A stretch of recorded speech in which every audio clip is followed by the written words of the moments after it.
முருகா, என்னோட காதலுக்கு எவ்வளவு எதிர்ப்பு வந்தாலும் அதை நீதான் பாத்துக்கணும் முருகா. எது லவ் பண்றியா? இதுக்கே சாக்கானா எப்படி? அடுத்ததா உன் தலைமையில தான் கல்யாணம் பண்ண போற. அதுக்கு நீயே ஒரு நல்ல நாளா பார்த்து சொல்லு முருகா. என்னடா சொல்ற? எனக்கு ஒரே குழப்பமா இருக்கேடா.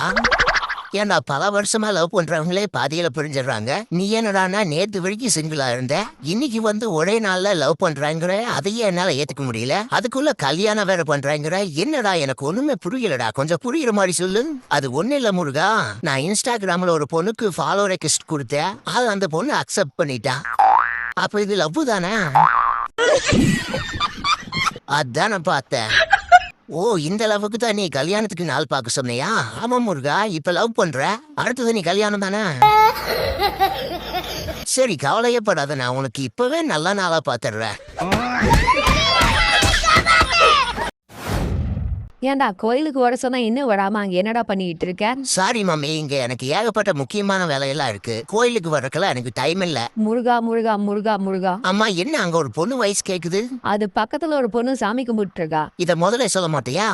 A few moments later. அழகென்ற சொல்லுக்கு முருகா.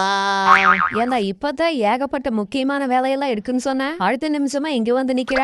முக்கியமான வேலை பெருசா கோயில் பெருசான்னு யோசிச்சு பார்த்தேன். கோயில் தான் பெருசுன்னு தோணுச்சு, அதான் உடனே வந்துட்டேன். இதெல்லாம் நம்புற மாதிரியே இல்லையே. இல்ல முருகா, இப்பெல்லாம் என் பையன் ரொம்ப மாறிட்டான். ஆமா மாமி, பக்கத்துல ஏதோ பொண்ணு இருக்குதுன்னு சொன்ன. எங்க அந்த பொண்ணு? அதான பார்த்தேன். கோயில்னாலே நாங்க தான் கோயிலே.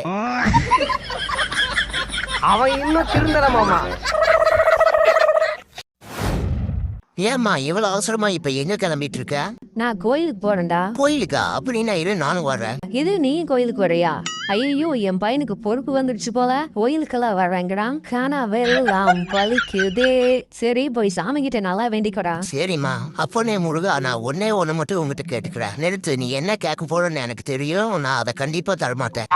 என்ன முருகா இப்படி சொல்ற?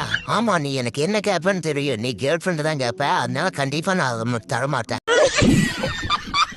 ஐயோ, அது இல்ல முருகா, நான் எனக்காக எதுவுமே கேட்க மாட்டேன். எங்க அம்மாவுக்காக மட்டும் ஒண்ணு கேட்டுக்கிறேன்.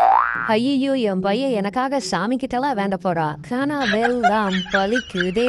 சரி, கேளு, என்ன வேணும்? எனக்காக எதுவுமே வேண்டாம் முருகா. எங்க அம்மாவுக்கு மட்டும் ஒரு நல்ல மருமகளா கொடுத்துரு, அது போதும் எனக்கு. அதான பார்த்தேன்.